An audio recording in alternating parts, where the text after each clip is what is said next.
Students अपने कर रहे हैं जूलॉजी में part 13 BSc second year BSc BEd second year में अपना जो बुक चल रही है वो है कोर डेटा।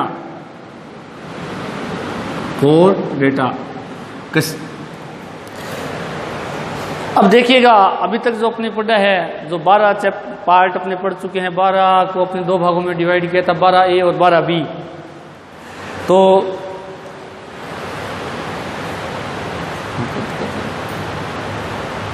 तो इसमें अपने जो है 12B के अंदर पढ़ा था कि जो वर्टिब्रेट्स हैं, वर्टिब्रेटा की दो क्लास डिवीजन थे, डिवीजन एग्नेथा और डिवीजन गनेथोस्टोमेटा। तो हमने पहला डिवीजन शुरू किया था एग्नेथा। एग्नेथा के अंदर अपने दो क्लासेस थी, ओस्ट्रेकोड्रमी और साइक्लोस्टोमेटा। तो हमने ओस्ट्रेकोड्रमी को पढ़ लिया था, उसके बाद में साइक्लोस्टोमेटा को हम पढ़ रहे थे। साइक्लोस्टोमेटा जैसा कि स्टूडेंट्स मैंने आपको बताया था, वे जंतु जिनके अंदर जो है मुख प्रेजेंट होता है और मुख गोलाकार होता है, उसको हमने साइक्लोस्टोमेटा में रखा था उन एनिमल्स को। अब देखिएगा साइक्लोस्टोमेटा जो क्लास है उसको दो ऑर्डर में बांटा था हमने, पेट्रोमाइजोनिफॉर्मिस और मिक्सिनिफॉर्मिस, दो ऑर्डर में अपने इसको डिवाइड किया था।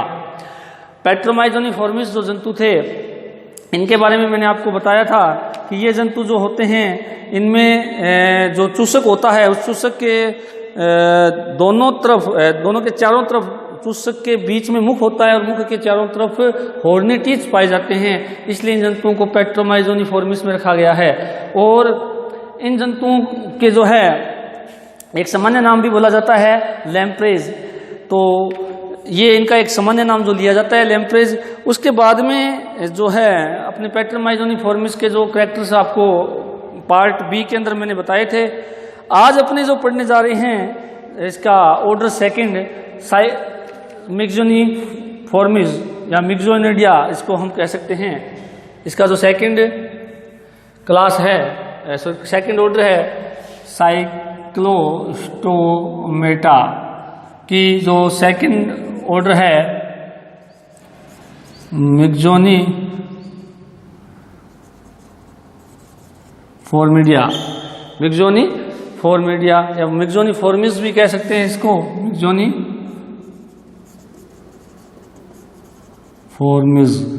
भी कह सकते हैं, ये दोनों नाम इसके ही हैं। अब जो मिक्सोनिफॉर्मिस है इसके यदि अपने कैरेक्टर्स की बात करेंगे कि इसके कौन कौन से मेन कैरेक्टर्स हैं ऑर्डर मिक्सोनिफॉर्मिस के जो क्लास साइक्लोस्टोमेटा में रखे जाते हैं। अब ये तो अपने को क्लियर हो जाएगा कि इन जंतुओं के अंदर मुख गोलाकार होता है, इसलिए इनको साइक्लोस्टोमेटा में रखा गया है। अब अपने जो बात कर रहे हैं मिक्सोनिफॉर्मिस, तो मिक्सोनिफॉर्मिस जो जंतु हैं इनको मिक्सोनिफॉर्मिस क्यों कहा गया है इसके बारे में मैं थोड़ा आपको बता देता हूं। क्योंकि मिक्सोनिफॉर्मिस जो जंतु होते हैं इन जंतुओं की जो त्वचा होती है उसको हम स्लाइम ग्लैंड कहते हैं, स्लाइम ग्लैंड्स पाई जाती है। तो स्लाइम ग्लैंड पाए जाने के कारण इन जंतुओं को हम मिक्सोनिफॉर्मिस के अंदर रखा जाता है। और जो जंतु हैं अब स्लाइम या जिसको हिंदी में कहते हैं अवपंख, और फॉर्मिस का अर्थ होता है धारण करना या इनके अंदर पाया जाना। तो ये इनका पहला कैरेक्टर है। दूसरा कैरेक्टर इनका जो होता है, इन जंतुओं को सामान्यतः हैगफिश कहा जाता है, हैगफिश कहा जाता है। अब देखिएगा हैगफिश कहने का कारण ये है क्योंकि इन जंतुओं की जो त्वचा होती है उसके ऊपर स्लाइम ग्लैंड पाई जाती है। स्लाइम ग्लैंड पाए जाने के कारण क्या होता है कि इनकी जो स्किन है वो एकदम नम और चिकनी हो जाती है, जिससे इनको श्वसन में सहायता मिलती है और इनके जो प्रेडेटर्स हैं उनसे बचने भी इनको सुरक्षा मिलती है। और स्लाइम या अवपंख ग्लैंड पाए जाने के कारण ही इनको मिक्सिनिफॉर्मिडिया या मिक्सिनिफॉर्मिस में रखा गया है। उसके बाद में यदि हम इसका नेक्स्ट कैरेक्टर यदि हम देखें तो इन जंतुओं के अंदर 4 जोड़ी टेंटिकल्स और दांत पाए जाते हैं।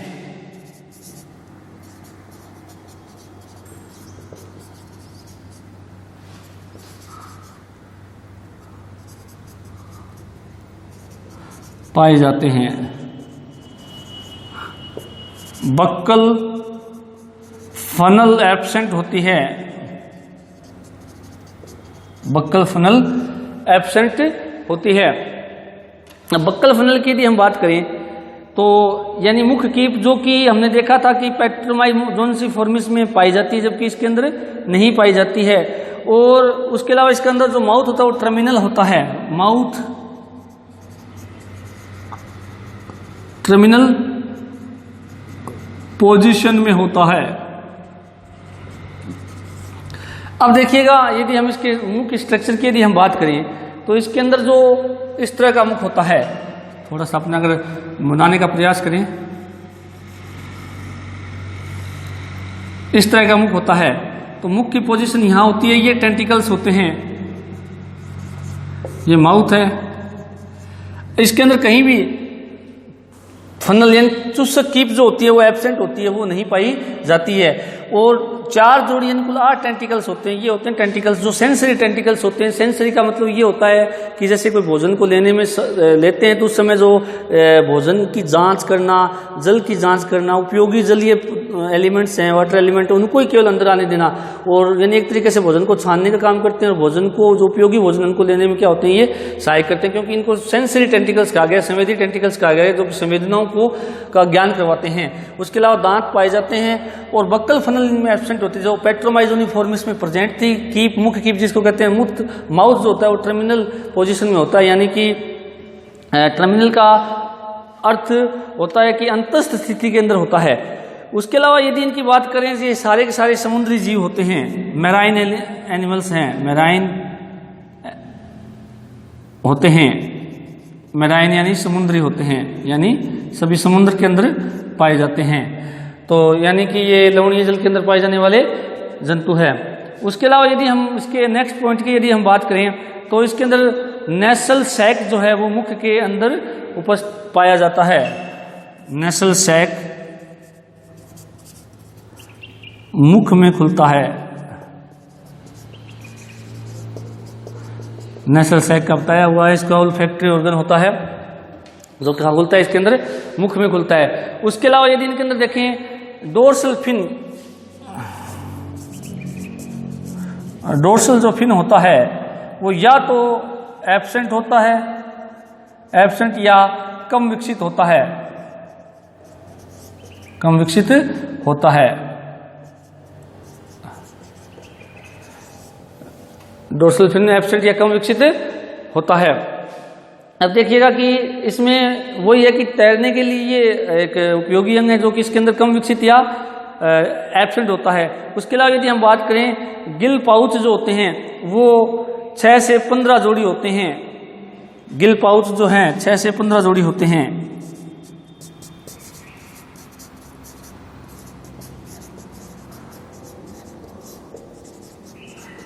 पंद्रह जोड़ी होते हैं। अब गिल पाउच का मैंने आपको काम बताया था इसमें कि जो गिल पाउच होते हैं उनके अंदर गिल स्थित रहते हैं और गिल पाउच जो है ये श्वसन में इसके सहायक अंग होते हैं, क्योंकि गिल पाउच के अंदर गिल्स पाए जाते हैं और गिल्स जो होते हैं वो कि जब जल बाहर निकलता है फेरिंक्स से होकर के तो ये गैसों का आदान प्रदान करते हैं। उसके बाद में यदि हम बात करें इसके अंदर कि जो कान जो होता है इसमें केवल एक अर्धवर्ताकार नलिका युक्त होता है। कर्ण में, अंतःकरण में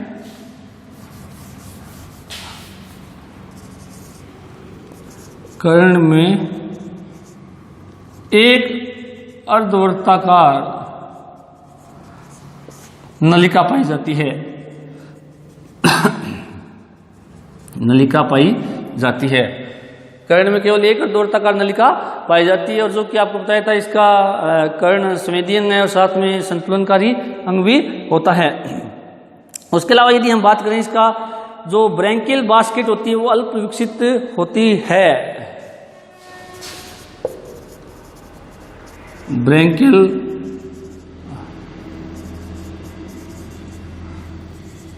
अल्प लिख दें या कम लिख दें, अल्प विकसित होती है।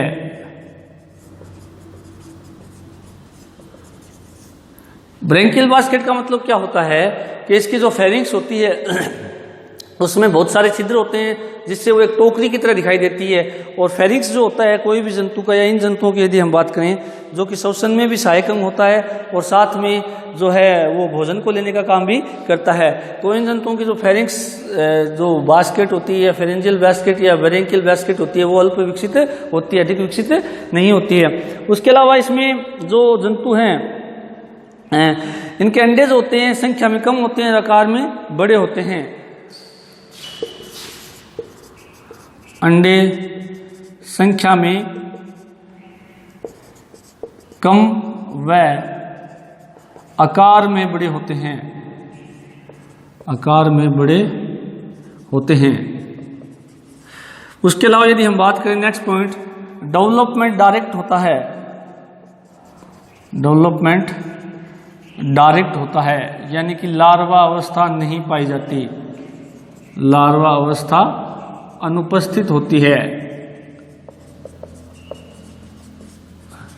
लार्वा अवस्था अनुपस्थित होती है। अब यदि हम बात करें स्टूडेंट्स इसके जातियों की, तो लगभग इसके अंदर 15 जातियां पाई जाती है। और 15 जातियां जो पाई जाती है उन 15 जातियों में जो मुख्य अपनी जो पढ़ने को मिलती है वो मिक्साइन, डेलोस्टोम।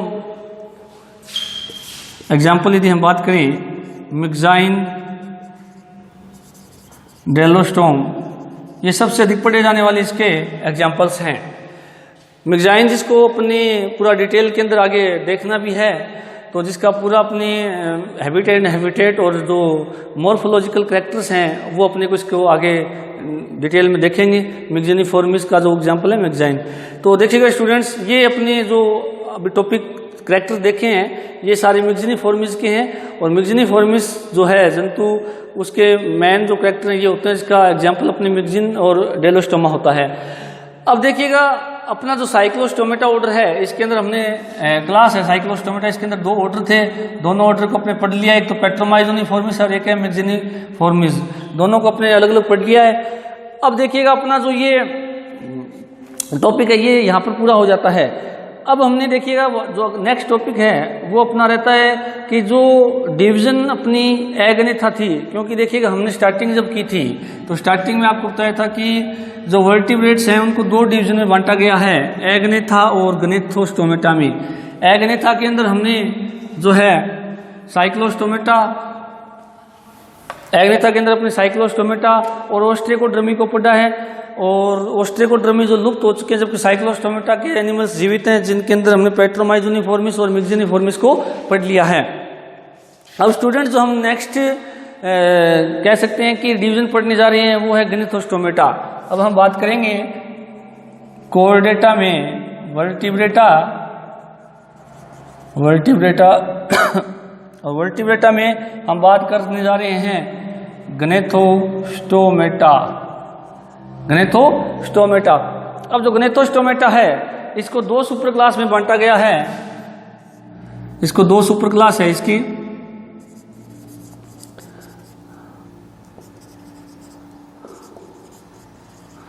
सुपर क्लास इसकी 2 है, एक पीसेज है और एक टेट्रापोड है, और दूसरी कौन सी है, टेट्रापोडा। अब इन दोनों की बात करेंगे तो देखिएगा कोर्डेट क्या है ये आपको ध्यान है, जिनमें रज्जु पाई जाती है। वर्टिब्रेट क्या है, जिनमें वर्टिब्रल कॉलम पाया जाता है, और वर्टिब्रल कॉलम जिनमें पाया जाता है। और गनेथोस्टोमेटा क्या है, गनेथा का अर्थ होता है जबड़ा, स्टोमा का अर्थ होता है मुख, और एटा का मतलब होता है धारण करना। वे जंतु जिनके मुख में जबड़ा पाया जाता है उनको गनेथोस्टोमेटा में रखा गया है। गनेथोस्टोमेटा जो है इसको 2 सुपर क्लास में बांटा गया है, सुपर क्लास फर्स्ट और सुपर क्लास सेकंड।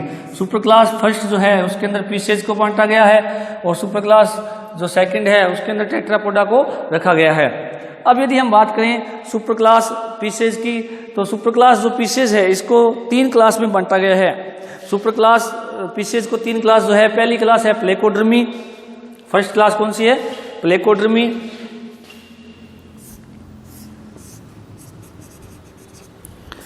प्लेकोड्रमी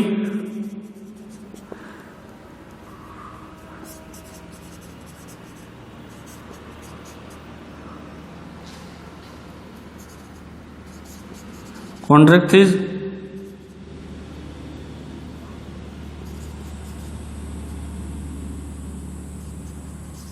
ओस्टिक्टिस। तो ये 3 हमारी फिशेज की क्लासेज हैं, प्लेकोड्रमी, कॉन्ड्रक्टिस और ओस्टिक्टिस। इन तीनों की यदि हम बात करें तो जो सबसे ज़्यादा क्लास पढ़ी जाती है वो कॉन्ड्रक्टिस और ओस्टिक्टिस का अध्ययन किया जाता है, जिनको हमने पूरा डिटेल के अंदर देखेंगे। परंतु अब हम जो आज टॉपिक करने जा रहे हैं वो हम देख रहे हैं कि कोर्डेटा के अंदर वर्टिब्रेट की ग्नेथोस्टोमेटा के अंदर हम जो सुपर क्लास है, सुपर क्लास फिशेज को पढ़ने जा रहे हैं। फिशेज के अंदर हम आगे पढ़ेंगे प्लेकोड्रमी, कॉन्ड्रक्टिस और ओस्टिक्टिस। परंतु उससे पहले हम फिशेज के जो जनरल कैरेक्टर्स हैं उनकी हम बात करते हैं। अच्छा, फिशेज की यदि हम बात करें तो फिशेज क्या है एक्चुअल में, तो ग्नेथोस्टोमेटा समझ में आ गया होगा आपको कि ग्नेथोस्टोमेटा वे जंतु होते हैं जिनके अंदर जबड़ा युक्त मुख पाया जाता है, उन जंतुओं को ग्नेथोस्टोमेटा कहते हैं। अब उसके अंदर पहली सुपर क्लास है फिशेज। फिशेज का अर्थ होता है मछलियाँ। सामान्य यदि हम अर्थ करें तो फिशेज का अर्थ होता है मछलियाँ। जो मछलियाँ आप समझ पाते हैं, देखी हैं आपने मछलियाँ, तो मछलियों का मतलब यही है कि जो जल में रहती हैं, तैरने के लिए फिन्स पाए जाते हैं, शरीर नौकाकार होता है और या कह धारारेखित होता है, एक ही बात है, जो कि जल में तैरने के लिए सहायक होता है। उसके अलावा यदि हम बात करें, इनके अंदर लेटरल लाइन सिस्टम पाया जाता है, जो कि इनका संवेदी तंत्र होता है। तो ये मेन जो करेक्टर है वो मैंने अभी बताए। फिशेज का मतलब यही होता है जल में तैरने वाले जंतु, ठीक है, जिनको हम मछलियाँ भी कहते हैं। और सुपर क्लास टेट्रापोडा है, उसका अर्थ अपने आगे देखेंगे। वैसे मैं बता देता हूँ, टेट्रा का अर्थ होता है 4, पोडा का अर्थ होता है पैर। वे जंतु जिनके अंदर 4 पैर पाए जाते हैं, चतुष्पादी जिनको जंतु कहा जाता है, वो टेट्रापोडा में रखे गए हैं। परंतु हम पहले बात करने जा रहे हैं फिशेज की, और फिशेज में हम बात करेंगे प्लेकोड्रमी, कॉन्ड्रक्टिस और ओस्टिक्टिस की। तो सुपर क्लास फिशेज के अंदर 3 क्लास हैं, प्लेकोड्रमी, कॉन्ड्रक्टिस और ओस्टिक्टिस। परंतु जब हम फिशेज को पढ़ेंगे, इसके कैरेक्टर देखेंगे, तो इन तीनों के कैरेक्टर अपने आप हमें समझ में आ जाएंगे। तो अब अपने जो टॉपिक शुरू कर रहे हैं वो है फिशेज। अब फिशेज की यदि हम बात करें तो फिशेज क्या है, मछलियां जिनको कहा जाता है। और मछलियां जो हैं वो अपने जनरल अपने यूँ कह सकते हैं, जो गाँव में तालाब है वहाँ पर भी मिलती है, और जो अपने समुद्र है वहाँ भी पाई जाती है, नदियाँ हैं वहाँ पर भी ये पाई जाती है। तो अपने सबसे पहले बात करना शुरू करेंगे आज सुपर क्लास फिशेज की। तो फिशेज की यदि हम बात करें तो सबसे पहले देखें इसके अंदर जो जंतुओं की विशेषता, फिशेज की क्या विशेषता है। फिशेज के अंदर जो जंतु रखे गए हैं उनके अंदर सबसे पहले बात नोटोकॉर्ड पाई जाती है, नरोकॉर्ड पाई जाती है, गिल स्लिट्स पाए जाते हैं। और ये जंतु जल में रहते हैं, इसलिए इनके अंदर जो कह सकते हैं जल में रहने के कारण जो श्वसन अंग होते हैं वो गिल्स होते हैं। तो ये मैंने जो भी कैरेक्टर बताए ये मुख्य कैरेक्टर हैं जिनको अपने पढ़ना है। परंतु उसके अलावा और भी बहुत सारे लक्षण हैं, उनकी हम बात करते जाएंगे। तो सबसे पहले बात करते हैं फिशेज। फिशेज का अर्थ होता है मछली, और सामान्य भाषा में हम फिशेज भी बोल सकते हैं। एक ही बात है, सामान्य अर्थ क्या होता है, मछली। और मछली जो है वो सभी जंतुओं की देखी हुई है, सभी स्टूडेंट्स की देखी हुई है मछली कि किस प्रकार का ये जंतु होता है। तो पहली बात तो यही है कि फिशेज जो सुपर क्लास है उसका मतलब क्या है, मछली। अब देखिएगा नेक्स्ट कैरेक्टर यदि हम बात करें तो जो कि एक्वेटिक एनिमल है, एक्वेटिक है जो कि मैराइन वाटर और एलोनिया जल में पाए जाते हैं, एलोनिया जल में पाई जाती हैं। तो अपने जो शुरू किया है वो है क्लास फिशेज के अंदर, या सुपर क्लास भी दिया कई किताबों के अंदर, तो उसमें कोई कंफ्यूजन वाली बात नहीं है। तो फिशेज जो है उसका फिशेज शब्द का अर्थ क्या होता है, मछली, जिसको हम सामान्य भाषा में फिशेज या मछलियां भी बोलते हैं। दूसरा कैरेक्टर जो है वो क्या है कि अच्छा, एक बात ये मैं बताता हूँ कि मछली शब्द हम नाम लेते हैं, इसके जो एक सामान्य करैक्टर हैं, जो हम यूँ कह सकते हैं कि छोटी क्लासों से पढ़ते आ रहे हैं, तो वो आपको तुरंत ध्यान में आ भी जाते हैं कि ये रहती कहाँ पर है। तो ये एक्वेटिक एनिमल, एक्वेटिक मतलब जलीय जंतु है, क्योंकि इनके श्वसन अंग गिल्स होते हैं और इनका जो अनुकूलन है वो तैरने के लिए इनके अंदर होता है। इनका शरीर की संरचना, चाहे वो इनकी फिजियोलॉजी हो, चाहे मॉर्फोलॉजी हो, चाहे एनाटोमी हो, वो इस प्रकार की होती है कि ये जलीय अवकाश में ही अपने आप को जीवित रख सकती है। उसके बाद में यदि हम बात करें इसका नेक्स्ट पॉइंट यदि देखें, तो ये जंतु जो होते हैं असमतापी यानी कोल्ड ब्लूडेड होते हैं। असमतापी यानी कोल्ड ब्लूडेड होते हैं। अब असमतापी का मतलब आपने पढ़ा हुआ भी है। असमतापी वे होते हैं, इनको एक नाम और होता है शीत रुधिरधारी जंतु भी कहते हैं। इनको शीत, हिंदी में अगर बोलें शीत रुधिरधारी जंतु। अब ये क्या होते हैं असमतापी? असमतापी वही जंतु होते हैं जिनका शरीर का तापमान वातावरण के अनुसार बदलता रहता है। यानी कि अगर वातावरण का तापमान ज़्यादा हुआ तो इनके शरीर का तापमान भी कम हो जाता है, ज़्यादा हो जाएगा। वातावरण का तापमान कम होता है तो इनके शरीर का तापमान भी कम हो जाता है। तो इस कारण जंतुओं को हम कोल्ड ब्लूडेड या असमतापी या शीत रुधिरधारी जंतु कहते हैं।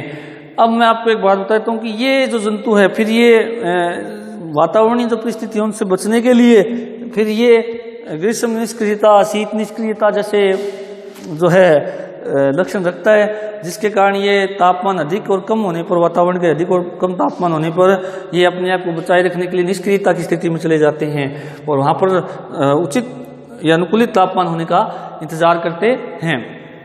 उसके बाद में यदि इनका शरीर की बात करें तो इनका शरीर जो होता है वो सिर, धड़ और पूंछ में बंटा रहता है। शरीर सिर, धड़ और पूंछ में बंटा रहता है। यानी हेड, ट्रंक और टेल में बंटा रहता है। ये इनके शरीर की विशेषता होती है। यानी गर्दन इनमें या जो नेक होती है वो एब्सेंट होती है। तो शरीर की तीन विशेषता होगी, सिर, पूंछ और सिर, धड़ और पूंछ में बंटा रहता है। उसके अलावा यदि हम बात करें तो शरीर लंबा और नौकाकार होता है। शरीर लंबा और नौकाकार होता है, बोट लाइक नौकाकार होता है। यानी बॉडी जो है लॉन्ग, लेंथ ज़्यादा होती है और बोट शेप्ड होता है। अब बोट शेप्ड होने का मतलब यही है कि इनको तैरने में आसानी होती है, ताकि ये जल का जो प्रतिरोध है उसका सामना कर सके। यानी उसको जल को जो है एक तरीके से यूँ कह सकते हैं कि नौकाकार होने से उसको जल को चीरते हुए ये आगे अपने फिन्स की सहायता से तैरते हुए रहती हैं। तो शरीर सिर, धड़, पूंछ में बंटा रहता है और शरीर क्या होता है इसका? नौकाकार होता है। इसके अलावा यदि हम बात करें तो इसमें जो है सिर जो होता है उसमें माउथ पाया जाता है, युग्मित नेत्र और एक एवं नासा छिद्र होते हैं।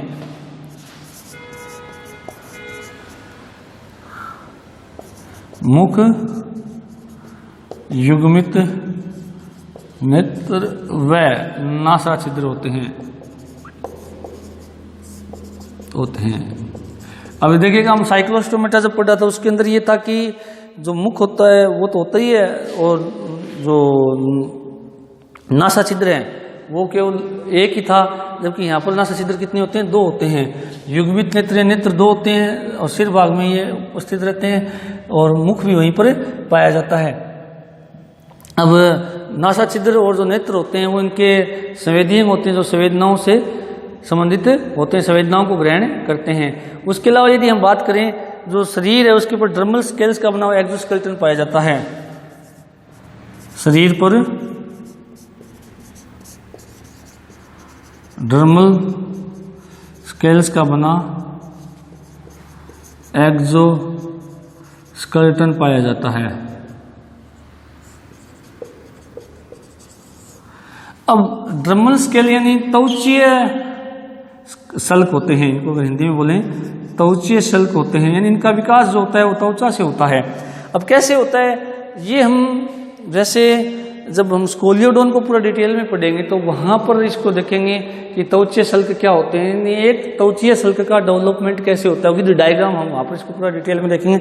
बस आप थोड़ा सा यहाँ ध्यान रख लीजिएगा कि इनके अंदर जो सल्क पाए जाते हैं वो त्वचा के द्वारा डेवलप्ड होते हैं, विकसित होते हैं, और वो एक्सोस्केलेटन होता है, यानी बाह्य कंकाल होता है इनका, जो कि बाह्य कंकाल का मतलब यही है कि जो इनको सुरक्षा प्रदान करता है।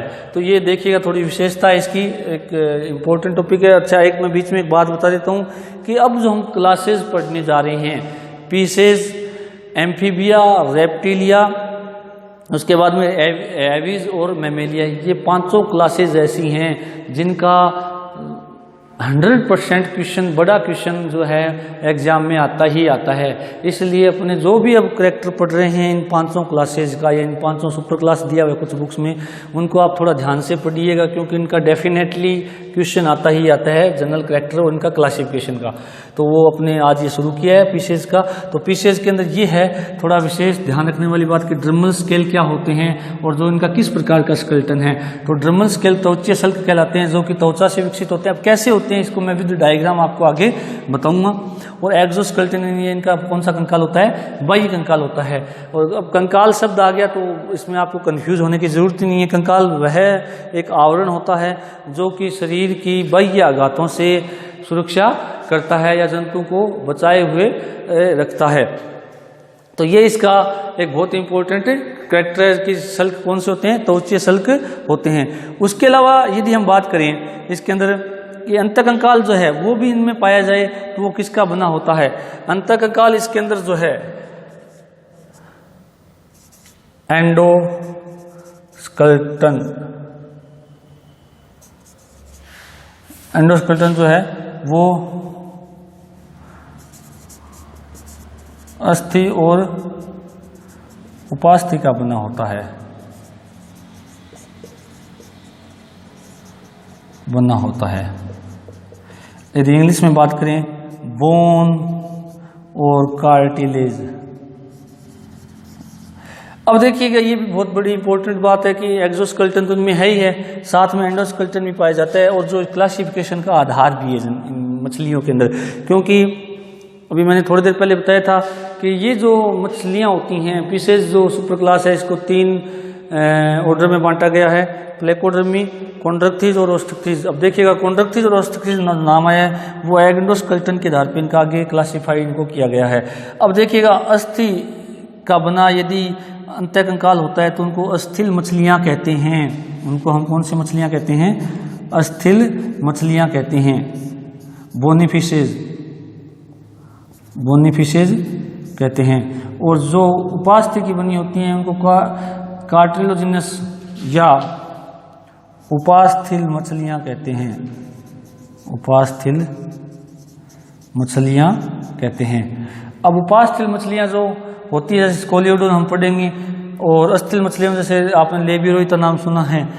तो अस्थिल मछलियों का पूर्णतया अंतःकंकाल अस्थियों का बना होता है और उपास्थिल मछलियों का अंतःकंकाल पूर्णतया उपास्थि का बना होता है। अब अस्थि और उपास्थि में स्टूडेंट्स आपको अंतर पता होना चाहिए। अस्थि एक कठोर भाग होता है क्योंकि इसके अंदर जो है ओसिन प्रोटीन पाया जाता है मैट्रिक्स में, और साथ में वहाँ ओसिन प्रोटीन के बीच बीच में मैट्रिक्स में कैल्शियम का और फास्फेट का डिपोजिशन हो जाता है, जिससे वो भाग कठोर हो जाता है, तो उसको हम अस्थि कहते हैं। और अस्थि से बना हुआ अंतःकंकाल अस्थिल अंतःकंकाल कहलाता है, और वो मछलियाँ अस्थिल मछलियाँ कहलाती है। उपास्थि की यदि हम बात करें तो उपास्थि जो होती है इसके अंदर कॉन्ड्रिन प्रोटीन पाया जाता है। उपास्थि की मैट्रिक्स में कॉन्ड्रिन प्रोटीन पाया जाता है और वहाँ पर कैल्शियम या फॉस्फेट का डिपोजिशन नहीं हो पाता है, इसलिए जो है जो उपास्थि है वो एक फ्लेक्सिबल बॉडी पार्ट होता है। और जो ये मछलियाँ होती हैं जिनका अंतःकंकाल उपास्थि का या कार्टिलेज का बना होता है उनको उपास्थिल मछलियाँ कहते हैं।